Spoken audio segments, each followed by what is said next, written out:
علي والتفاحة. علي والما. ذهب كت. ذهب علي. علي كت. البيت أي. إلى جا. إلى البيت أي جا. ذهب علي إلى البيت. علي uyga ketdi. الطريق yo'l. في دا. في الطريق yo'lda.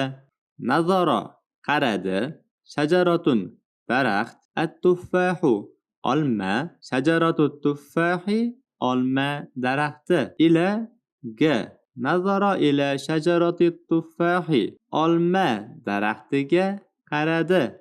وفي الطريق نظر إلى شجرة التفاح ويولدا olma daraxtiga qaradi. shunda سقطت tushdi تفاحة olma. فسقطت تفاحة shunda bir olma tushdi. على رأسه رأس bosh. hu uning. رأسه uning boshi.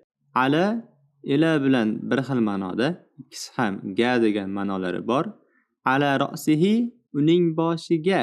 Fasaqatat tuffahatun ala ra'sihi. Shunda uning boshiga bir olma tushdi. Zahaba Aliyun ilal bayti. Ali uyga ketdi. Va fi tariqi nazara ila shajarati tuffahi. Va yo'lda olma daraxtiga qaradi. فسقطت تفاحة على رأسه.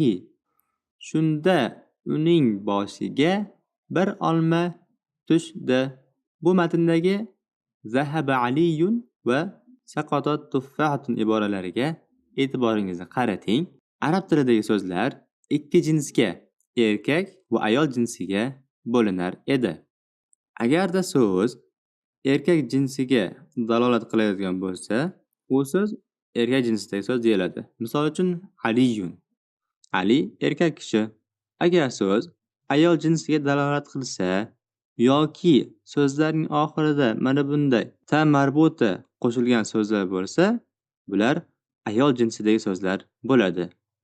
Aliyun demak Aliyun erkak jinsidagi so'z. Tuffahatun esa ta marbuta borligi uchun ayol jinsidagi so'zdir. Ali erkak jinsidagi so'z bo'lganligi uchun bu bajarayotgan fe'l ham aynan erkak jinsida kelgan.